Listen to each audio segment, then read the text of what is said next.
총선 이제 세 달 앞으로 다가왔습니다. 매일매일 선거 변수가 탄생하는 시점입니다. 보수 진영은 통합의 물꼬를 트는 움직임이 가시화되고 있죠. 이런 가운데 총선 선택의 또 하나의 중대 변수가 될 비례자유한국당의 명칭이 선거법상 가능한가를 심판하는 선관위의 최종 판결이 오늘 나왔습니다. 결론은 비례자유한국당 명칭 쓸 수 없다, 이겁니다. 자, 정치권에 또 한 번의 파장이 미칠 것으로 예상이 됩니다. 자, 여러분의 선택을 돕기 위한 경기방송의 특별 기획이죠. 경기지역 국회의원 5대 핵심 공약, 어느덧 오늘로 10번째 시간을 맞고 있습니다. 오늘 이 시간에는 안양 만안 이종걸 더불어민주당 국회의원, 수원의 김진표 더불어민주당 국회의원 편을 전해드립니다. 보도국 오인환 기자와 함께 하겠습니다. 자, 오 기자. 네, 안녕하십니까. 자, 이종걸 의원, 김진표 의원, 자, 두 분 다 거물급에 속하는데, 자, 안양 그동안에도 살펴본 의원들이 모두가 거물급이었습니다. 네. 이번에도 예외는 아닌 것 같은데 안양부터 가볼까요? 네, 앞서 저희가 안양 동안을과 이 동안갑도 분석을 해드렸습니다. 안양 지역은 이 거물급 인사들이 포진이 돼 있고요. 이석현 의원 또 심재철 의원도 이 각각 6선, 7선에 도전해야 하는 상황입니다. 이 결국 현역 중진 이상의 의원들과 이 새로운 인물과의 대결 구도가 이 본격화하는 전망인데요. 유권자들이 지역에서는 이 중진의 역할론이냐, 이 과연 새로운 인물이냐에 대해서 이 선택의 기로에 놓였다고 보시면 될 것 같습니다. 이 안양의 경우에는 특히 이 과거 20여 년을 돌이켜 보면 이 구도심화된 곳도 많고요. 이 재개발 등으로 이 정체된 분위기가 이 도시 곳곳에서 감지되고 있는 게 현실입니다. 오늘 분석해드리는 이종걸 국회의원의 경우 이 강북구 전 경기도의회 의장, 이 서정미 안양대 교수 등이 이 당내에서는 이 거센 도전장을 내민 상황이기도 합니다. 네. 그렇다면 먼저 이종걸 국회의원의 5대 핵심 공약을 들어보고 갑니다. 정도 나셨겠습니다. 다당제로 국회를 한번. 네, 다시 한번 들어보실까요? 그래서 우선은 저희가 이제 그 교통공약 2가지와 지역 내 탄약고 또 검역원의 이전 문제를 공약화했는데요. 네. 이 준비되는 대로 한번 들어보시겠습니다. 지역구 경기도 안양시 만안구 더불어민주당 이종걸 의원 5대 핵심 공약. 공약 1. 지역구 내 지하철 역사 출구 추가 신설. 공약 2. 탄약고 이전 및 경납고화. 공약 3. 탄약고 이전 부지에 첨단 영상정보 집적단지 조성. 공약 4. 검역원 이전 부지에 종합행정복지타운 조성. 공약 5. 신안산선 석수역 환승역 조성. 지금까지 이종걸 국회의원의 5대 핵심 공약이었습니다. 네, 공약을 들어보니까 상당히 굵직굵직하다, 이런 느낌이 들어오고요. 자, 교통 문제는 뭐 거의 모든 의원들의 공통된 공약인데 특히 이종걸 의원의 경우는 이 국방 문제가 좀 눈에 띄는군요. 예, 그렇습니다. 이 교통공약 2가지가 포함되어 있고요. 네. 이 지역 내 탄약고, 또 검역원의 이전 문제를 공약화했습니다. 1순위와 5순위는 이 지하철과 관련한 교통 분야 공약인데요. 이 한 가지 더 2순위와 3순위는 이 탄약고 관련 공약이면서 이전 후에 또 개발 문제로 이어지기 때문에 한 묶음으로도 볼 수 있는 공약입니다. 네. 자, 그럼 관례대로 5순위 공약부터 올라가 봅니다. 공약 5번째, 신안산선 석수역 환승역 조성이네요. 예, 다행히 좀 좋은 점수를 줄 수 있었는데요. 이 신안산선이 착공에 들어가서 연장 노선의 공사가 한창입니다. 특히 석수역 인근에는 이 대규모 아파트 등이 건설이 되고요. 오는 2023년까지 이 신안산선 환승역이 들어설 것으로 전망이 되고 있습니다. 이곳이 환승 역세권 조성이 되면서 이 지역의 새로운 변화의 바람이 예상됩니다. 네. 자, 4순위 공약을 보면 검역원 이전 부지의 종합행정복지타운 조성, 이런 내용으로 되어 있는데 이 검역원의 이전 문제는 어제 오늘의 일이 아니고 10여 년째 지금 언급됐던 내용이기도 하다고요? 예, 이전은 아직 되지는 않았는데요. 네. 올해 안양시 시정 계획에도 보면 언급이 되어 있습니다. 현재 이 지구 단위 계획을 수립하는 단계인데요. 안양시는 이 창업 지원 센터를 만들어서 이 스타트업을 위한 행정 지원 센터로 변신을 예고하고 나섰습니다. 지난해까지도 이 부지 매입 문제로 인한 갈등에 이어서 시민들은 이곳에 유치를 촉구하는 집회를 열기도 했는데요. 앞으로가 이 검역원 이전에 대한 구상과 계획이 본격화하는 시점이 된 것으로 저희가 분석을 했습니다. 네. 자, 공약 세 번째로 가보면 탄약고 이전 부재 첨단 영상 정보 집적 단지를 조성하겠다 이 얘기인데, 자, 이 핵심 공약 가운데서도 상당히 눈에 띄고 워낙 지역이 가져올 여러 가지 효과, 최대 현안으로 보입니다. 자, 탄약고 이전 문제 어떻게 진행이 되었을까요? 네, 이 앞서도 말씀드렸지만 2순위, 3순위 공약은 연계가 되어 있습니다. 네. 우선 2016년에 이 국방부 예산을 보면 타당성 조사 용역이 예산에 반영이 되었고요. 이후 이것을 과연 어떻게 할 것인가에 대한 논의가 계속되어 왔습니다. 안양시는 물론 이정걸 국회의원도 최근에 이 국방부와 이를 논의하기 위한 이 테이블을 열기도 했는데요. 지금은 군부대 탄약고를 지중화하자는 방안이 논의가 되면서 이 탄약고를 지하하고 또 이 부지를 스마트밸리로 조성하는 안이 제기된 겁니다. 네. 하지만 이제 국방부는 이게 핵심 시설이기도 하고 이 전략에 문제가 되어서는 안 된다는 입장을 견지하고 있습니다. 또 이 지하하면서 이 안전성 문제까지 아직 넘어야 할 산은 많아 보이는데요. 게다가 이 탄약고만 있는 것이 아니고 이 다른 군사 시설들이 산지에 있어서 이것을 과연 어디로 이전하는 문제까지 좀 남아 있는 상황입니다. 네. 자, 3순위 공약이 연계되어 있다는 2순위 공약을 봅니다. 탄약고 이전 및 경납고화. 예. 자, 대형 프로젝트이기 때문에 사실 더 많은 시간이 필요하다고 보여지는데, 2순위 공약도 사실 이곳을 어떠한 모습으로 바꿀 것이냐, 그게 이거의 문제 공약입니다. 아닙니까? 예, 네. 그래서 이 안양시 같은 경우는 핵심 동력으로 좀 바꿔보겠다는 계획을 세운 건데요. 최근에 이제 보도 자료를 보면 이 생산 유발효과 6조 원, 또 새로운 일자리 창출에도 이 청사진을 좀 제시했습니다. 이 국방부에 저희가 이제 통화를 해봤는데, 이 사실 이 시설에 대한 현대화라든지 이 변화가 필요하다는 것은 인식을 하고 있지만 앞으로 이것을 어떠한 모습으로 가는지에 대해서는 조금 더 논의가 필요하다며 이 답보적인 입장을 좀 보였습니다. 네. 끝으로 핵심 공약 1순위를 봅니다. 지역군의 지하철 역사 출구 추가 신설로 되어 있습니다. 자, 추가 신설의 필요성이 왜 공약화가 되어 있을까요? 네, 이 뭐 명학역도 그렇고 보면 이제 지하철 출구가 한 2개밖에 없는 곳이 상당히 많습니다. 네. 그래서 이제 역사 시설이 뭐 낙후돼 있고 또 새로운 리모델링이나 변화가 있었지만 좀 출구를 좀 만들어 달라는 시민들의 요구가 높았는데요. 모두 다 함께 이 2개 정도 출구를 신설하는 것이 준비 중입니다. 다만 아쉬운 것이 예산 편성 준비 단계여서 완전히 4곳의 신설이 완료되었다기는 보기 힘들고요. 이것이 또 어디에 신설되느냐에 따라 이 지역민들의 재산권 등에도 긴밀하게 연결되어 있는 만큼 조금 더 지켜봐야 할 대목인 것 같습니다. 지금까지 저희가 이종걸 국회의원의 5대 핵심 공약에 대해서 점검을 해드렸는데요. 저희가 좀 매번 느끼는 거지만 이 교통이나 이 대규모 건설 공약의 경우 하루아침에 이것을 실현하기는 좀 역부족인 느낌도 듭니다. 하지만 이 안양 지역의 경우 새로운 변화가 이 절실한 게 안양시의 현재인데요. 이종걸 국회의원의 소회를 한번 들어봤습니다. 정도 나셨겠습니다. 다당제로 국회를 한번 운영해 본 국회였습니다만 좀 미흡했다고 생각합니다. 임기 중반에 정권이 교체됐습니다. 그러면서 이제 여야 갈등은 아주 이제 심해진 것 같습니다.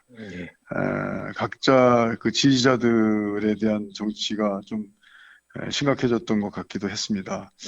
그렇지만 그 헌법과 법률을 위반한 대통령을 국회에서 당과 관계없이 민주주의를 지킨 국회라고 저는 생각합니다. 그래서 민주주의 가치를 지킨 의원이 많은 국회 절대 다수였다 이렇게 생각합니다. 그래서 희망을 저는 봅니다.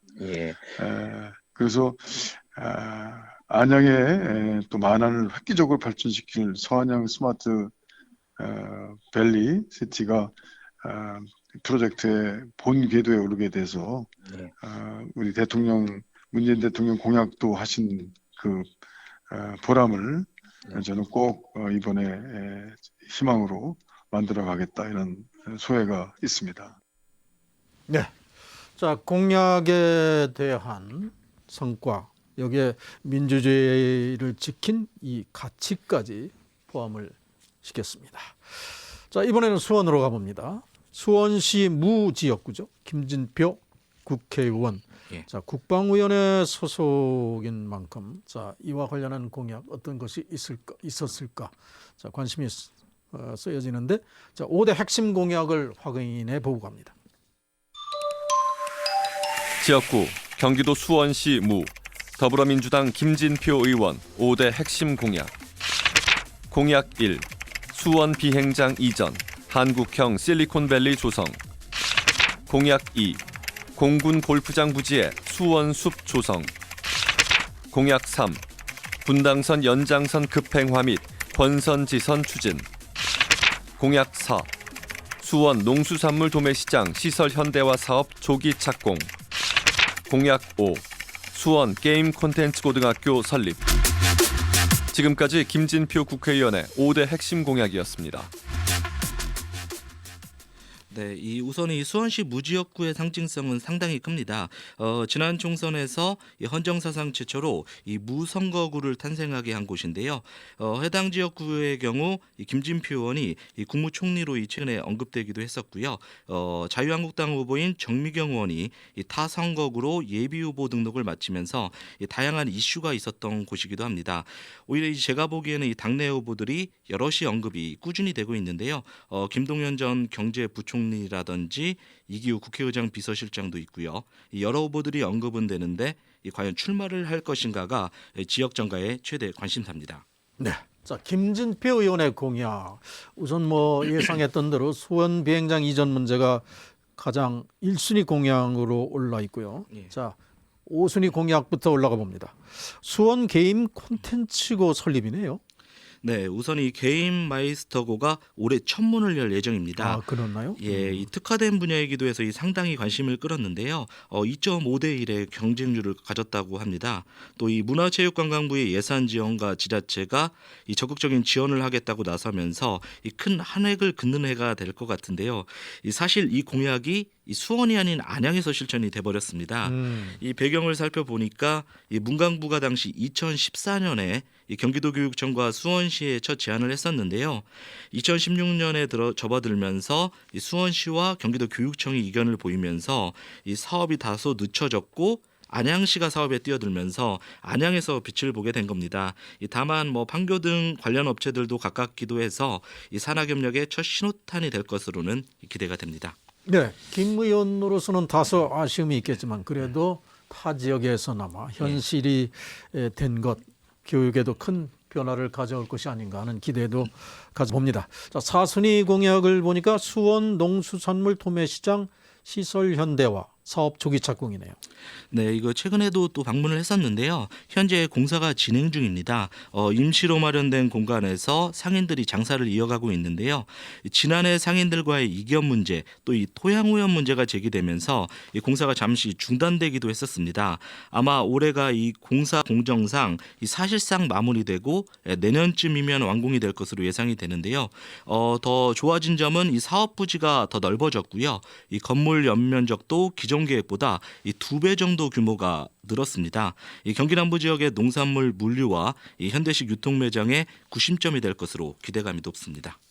네, 자 이제 민족 대명절 설이 많이 남아 있지 않습니다.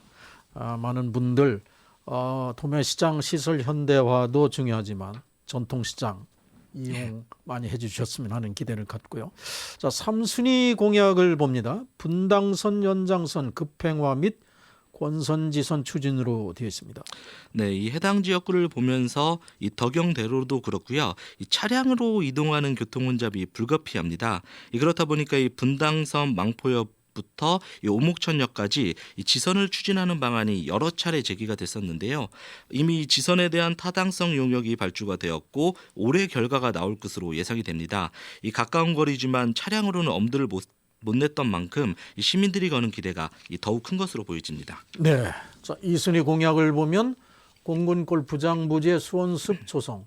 자, 수원숲을 조성한다는데 그러면 공군 골프장을 없애고 그 자리에 세운다는 겁니까? 네, 시민들의 품으로 전달하겠다 이 내용인데요. 아, 2016년 당시에 사실 여러 후보들이 이 같은 공약을 좀 내서 오히려 논란이 됐었습니다. 네. 이 수원 공군 골프장을 수원숲으로 만들어 이 시민들에게 공간으로 제공하겠다는 건데요.